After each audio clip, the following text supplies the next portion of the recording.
Mheshimiwa Mwenyekiti, sisimizi alipanda begani kwa ndovu wakati ndovu akivuka daraja la miti.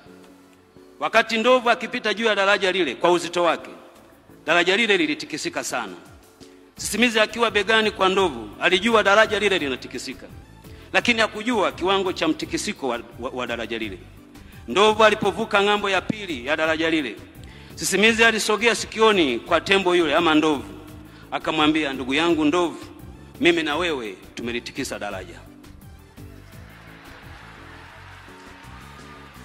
Mheshimiwa Mwenyekiti, uongozi wako na usimamizi wako, ufuatiliaji wako, kujali kwako, na kwa kweli wakati fulani ukali wako, ilikuwa ndio ndovu aliyetufanya tuvuke ng'ambo ya pili. Waheshimiwa mawaziri, waheshimiwa wakuu wa mikoa pamoja na wakuu wa wilaya, kila tulikotembelea na kufanya ziara, walikuwa na salamu za mambo yaliyofanyika kwenye maeneo yao. Mheshimiwa Mwenyekiti, yalifanyika haya sio kwa bahati mbaya, ni kwa sababu wao walikuwa juu ya bega la ndovu atikisaye madaraja.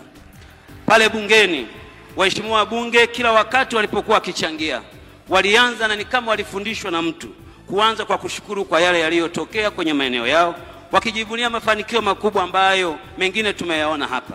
Haya hayakutokea kwa sababu yoyote, ni kwa sababu walikuwa juu ya bega la ndovu atikisaye madaraja.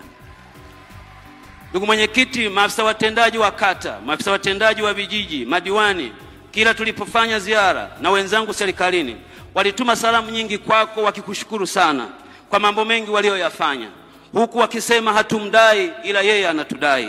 Hawakufanya hivyo kwa sababu yoyote, ni kwa sababu walikuwa juu ya ndovu atikisaye madaraja. Uongozi wako haukutambulika ndani ya nchi pekee, umetambuliwa ndani na nje ya nchi. Ndio maana Mheshimiwa Rais, umetajwa mara kadhaa kama kiongozi maarufu duniani kwenye majarida mbalimbali, umepewa tuzo za heshima 6 duniani, umepewa udaktari wa heshima mara 6 na vyuo vikuu mbalimbali ndani na nje ya nchi.